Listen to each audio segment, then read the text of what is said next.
Today's video is sponsored by Bellesa. Stay tuned for details about our giveaway. Hello, my dudes. Welcome back to my series, Internet Analysis. Today, I want to talk about feeling old online, age, and the internet. I bet everyone watching this has been called old as an insult at some point, whether they are 60 or 20. Especially on social media where young people dominate, you could just be minding your own business and someone will call you the most decrepit being they've ever seen. Or if they're not directly insulting you, it's more of a backhanded compliment. For example, whenever this TikToker, Hey Miss Kelsey, mentions her age, commenters are like, "Oh, I can't believe it. You look so young. She's 29. I've seen so many creators experience this. It seems like we all have internalized ageism so badly that many of us can't imagine someone being confident, dressing joyfully, or living their best life past the age of 30. That is wild. The media, and especially social media, are so anti-aging.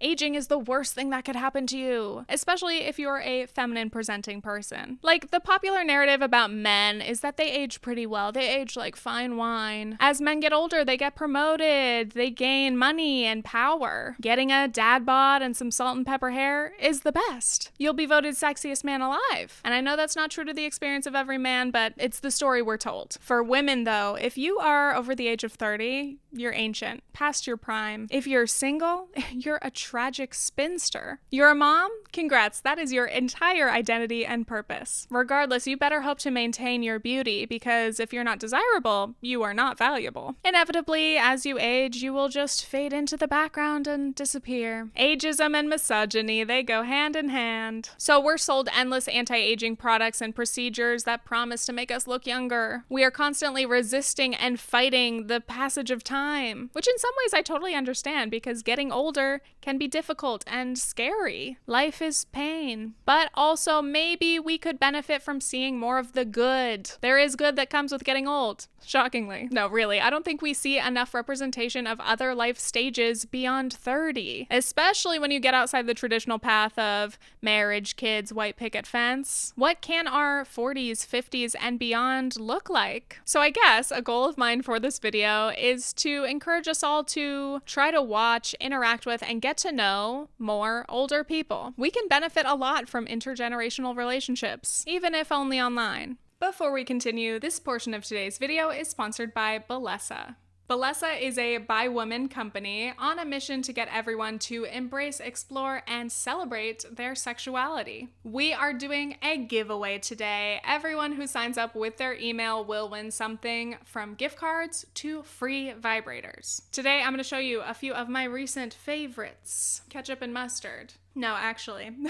This is the Demi Wand, and this is the Air Vibe. They are both made from body-safe silicone and ABS plastic. They are 100% waterproof and submersible, and they come in these fantastic charging cases. I love them. It's just such a great way to store them, keep them safe, but also to charge them in a cute, low-key way. These could be chilling on the counter somewhere and you wouldn't even know. So, the Demi. I love wands. They are so versatile, they're beginner-friendly, but also they're a classic. They're for everybody. The material feels really nice, it's very soft, and look, that neck is flexible, so you can get whatever angle or pressure you want. And the Air Vibe. This has suction and vibration, and you can control them separately. The shape is adjustable as well. I just love that you can use each feature one at a time if you want, or both together. Anything is possible. If you are shopping for any new toys soon, I would highly recommend checking out Bellesa. They have a huge variety. There are endless options to choose from. And again, do not forget to enter the giveaway. Why not? Click the link in my description, enter your email address, and Bellesa will send you an email letting you know what you've won, whether that is a gift card or a free toy. Thank you, Bellesa, and enjoy. So getting back into it, I actually had a similar idea topic on my list for years. Like initially I wanted to talk about the funny old person trope on social media. Accounts like Grandma Droniak or Batty Winkle. The trope basically is old people acting young, dressing young, doing TikTok dances. These kinds of accounts seem to typically be run by that older person's kid or grandkid. A lot of it is scripted, of course. It gives me the same vibe as toddlers saying grown-up things. things. It's funny because they're not acting their age. Here's the thing, I like it when it's genuine. Like, kids really do say the darndest things. Old people can say hilarious things as well. I asked the guy in the deli if he could give me a sample of one of these potato wedges. I thought he'd give me a little tiny sliver, you know? Look at this. This is a sample. He hooked me up. So anyway, there is the funny old person trope. There's also the sweet old person trope. You know, these videos of just like wholesome old people acting old. They're everyone's favorite grandparent. Maybe they're a little confused. They don't know how to use technology. Again, some of these videos can be very sweet. I love them. And then some of them veer more into like infantilization of elderly people. There is a thing called benevolent ageism. Anyway, I can't speak to how real or authentic any of those accounts are, but overall I just found it odd that so much of the representation of older people online comes down to these more one-dimensional elderly characters. So in writing this video, I started to pay more attention to who do I follow? What do the older creators on my feed talk about? What do they do? And can I find creators that align with my beliefs and my interests? Or are we incompatible simply because maybe a few decades separate us? If you are into lifestyle content and you're looking for some older creators to follow, you are in luck. Typically, the most popular lifestyle creators making beauty, fashion, and fitness content are all kind of under 30. And they can be great, of course. But if you happen to reach a point where all the creators you follow are younger than you, it can make you feel bad.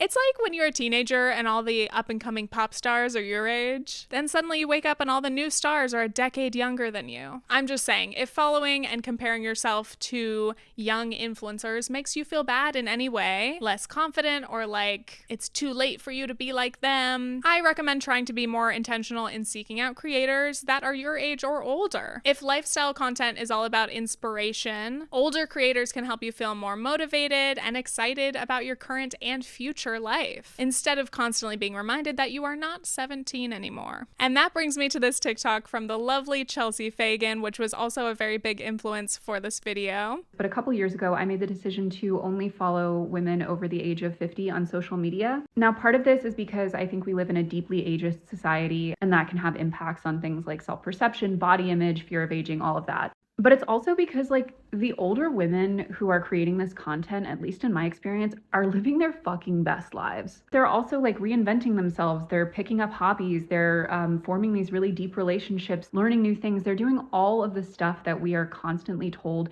in overt and subliminal ways just stop happening for women after a certain age. I love this philosophy, and I think it's a really great way to actively fight against, you know, the algorithms and the media that tends to put that pressure on us to remain youthful forever. Chelsea is currently 34, so she's not even following her own peers. She is intentionally going out of her way to surround herself with content made by women who are 15 or 20 years older than her. That's just such a different perspective than you would get if you were only following people in your own age group. A little social media following experiment. And of course, none of this is like out of pity. I'm not saying like, go follow those old sad people. Give grandma a thumbs up on her Facebook post. Au contraire. These women are literally living their best lives, and it is just awesome to witness. This kind of content can give you a positive vision of the future, things to look forward to, so you can get excited for all the wonderful things that can come with age. Again, it's a very powerful contrast to the popular narrative that you should just feel like you're slipping closer and closer into the grave with every day that passes. No. We will resist. But basically, when I open up my social media every day, I am just greeted by a feed of women who are showing me that I have so much to look forward to in this life and that it ain't over till it's over, baby. Anyway, let's get into some of it. This is still lifestyle content, so you see the typical niches, but through the lens of being an older woman. Of course, we have beauty and makeup, skincare. We have wonderful fashion creators. There's a lot of discourse about dressing your age. I'm 40, and someone recently told me that I didn't dress my age and I didn't look my age. I both disagree and I kind of don't understand because, like, what's a 40-year-old supposed to look like? I'm 40 and this is how I dress. Therefore, I look my age. I think that's just kind of the end of it. I don't dress cool to impress men. I dress cool so that when a young girl passes me, she thinks being older is not a fearful thing. A woman can have a gray hair and wrinkles yet still look confident and cool and be excited about growing older. Gray hair and tattoos. My name is Lonnie. I'm so excited. I am going to show you fashion. I'm going to show you fun. I am going to show you what it's like to be 56. When I turned 40, I decided that I could dress any way I wanted to. Why not? It makes life much more fun. This is one of the myths of ageism, that there's a certain way that a person looks at any given age, and that's just not true. There's no such thing as a standardized way that a 67-year-old looks or a 57-year-old looks. There's so many factors that are contributing to the way that we age, including genetics, exposure to the sun, where we live, our skin tone, our ethnicity. The pressure to age gracefully is an ever-present issue, and I'd like to unpack that a little bit. What does aging gracefully even mean? Is aging gracefully about being natural? Is it about pursuing the perfect, subtle treatments, striking that impossible balance of getting work done without looking like you did? Or is aging gracefully more about your attitude, about accepting that it's inevitable and just letting it wash over you? I don't know. I'm sure that it means different things to different people. It's just funny that on top of all these other pressures, we're told that aging is terrifying and our value as people is going to drop, yet we're also expected to go through that process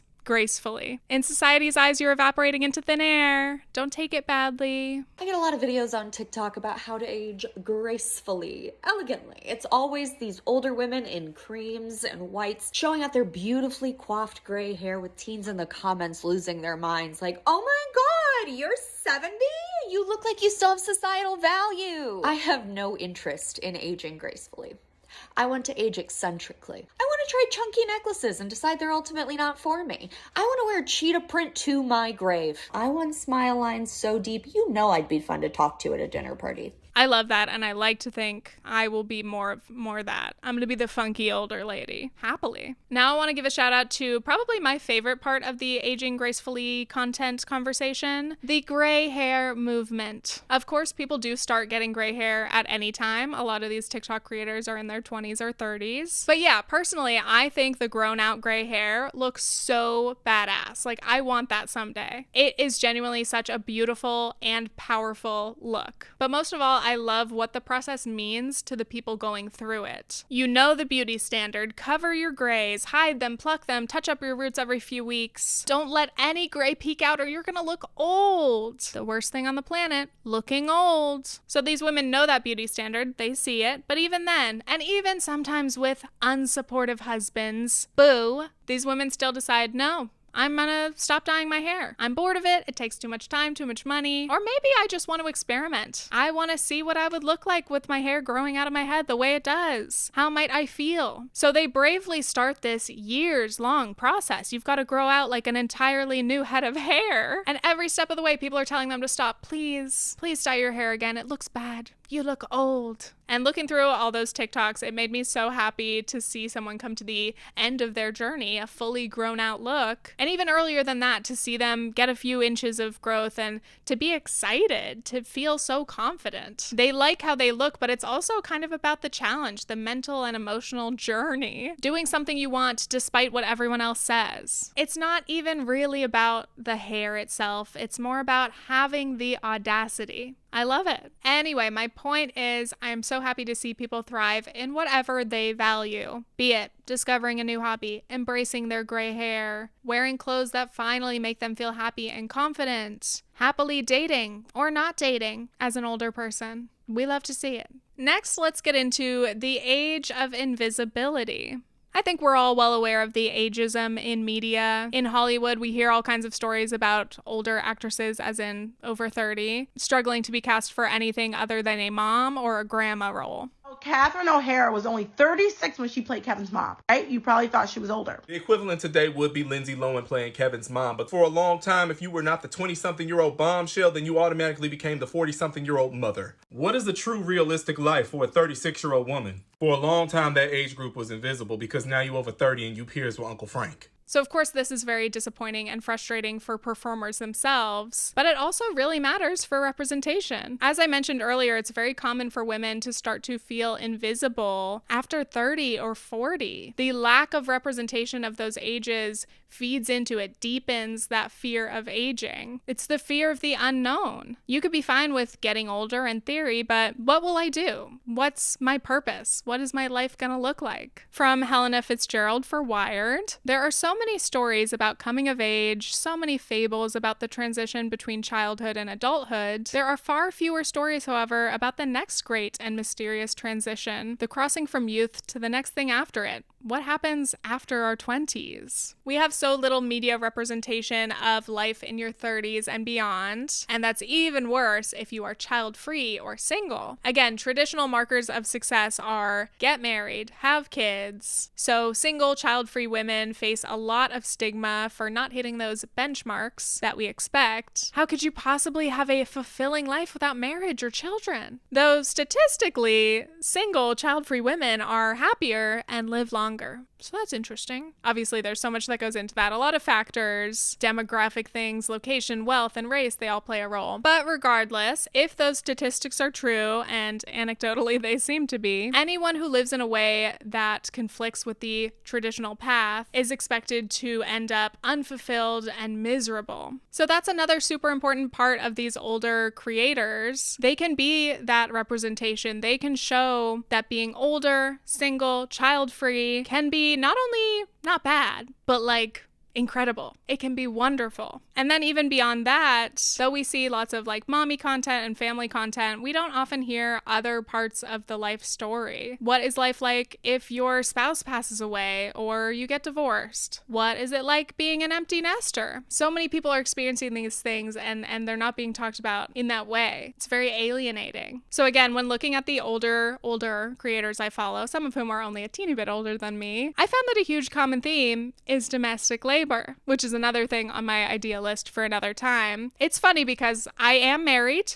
to a man, and I do want to have kids. You would think these conversations about careless husbands and nightmare dads would terrify me, scare me away from it. But no, really, it is so helpful. First of all, my husband is truly a fantastic partner, and we do have a fair split in our household. But still, there are always things to work on. There are always things to talk about. And these creators have really helped me figure out how to have those conversations, what things to look out for, what even counts as labor, things that you don't even give yourself credit for. And then, of course, in our future, when we have kids, hopefully, how can we make sure we navigate that in a fair, equitable way that doesn't leave me as a mom as a shell of a person, which so frequently happens, unfortunately. These topics can be scary and depressing and infuriating, but they're so valuable and they need to be said. Not talking about them doesn't erase them from happening. And again, I am so grateful for these creators who have already taught me so much. Okay, final thoughts. As we reach the end of this video, you might be watching this thinking, yeah, aging is sunshine and rainbows. Psych, it's terrifying. And I totally hear you. As motivating and inspiring as positive,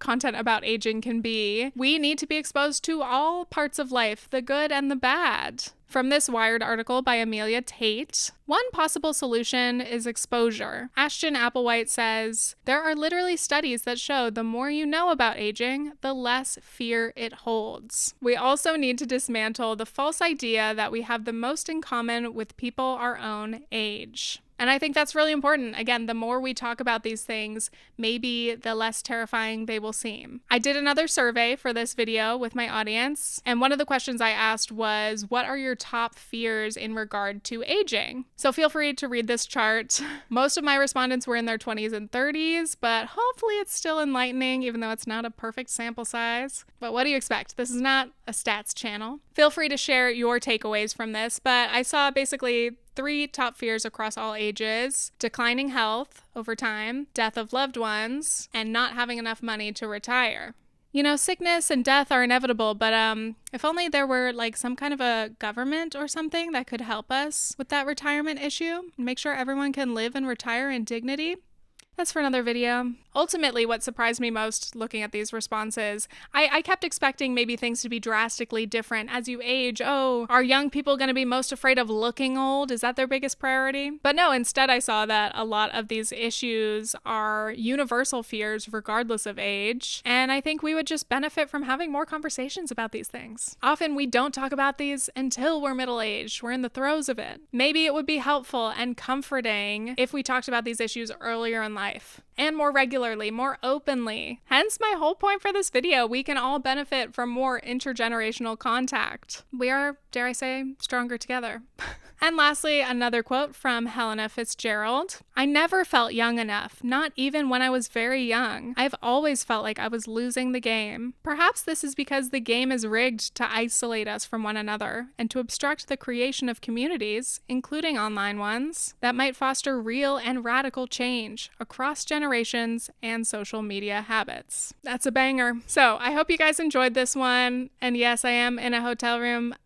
We moved out of our last place and we are in the process of finding a new place, and I'm feeling very in between, but we will be settled again soon, hopefully. Thanks again to today's sponsor, Bellesa. Please be sure to enter that giveaway. And lastly, I've got to give a shout out to my sweet patrons. If you want to support the channel and you are able to, please check it out. I make bonus videos. Occasionally, I'm able to post videos a little bit early for patrons. And extra thank yous to my executive producer tier. We have Uwu Face, Abby Hayden, Chloe Noel, Freshly Laundered, Ivy Adam, Jackie King, Jeanette B, Jill Hoffman, Julie Leva, Matthew Gray, Megan Collins, MyCat33, Morgan Tisa, Nicole Louise, Sarah Kemi, Stevie May, Treffa, and VivianOladun.com. Thank you for being patrons. All right, that is all. Stay tuned for future internet analysis videos. And if you didn't see my last video, it's about ingredient households, talking about food, the ways we're raised and how that affects us in our later life. Okay, that's all. Okay, thanks. Bye.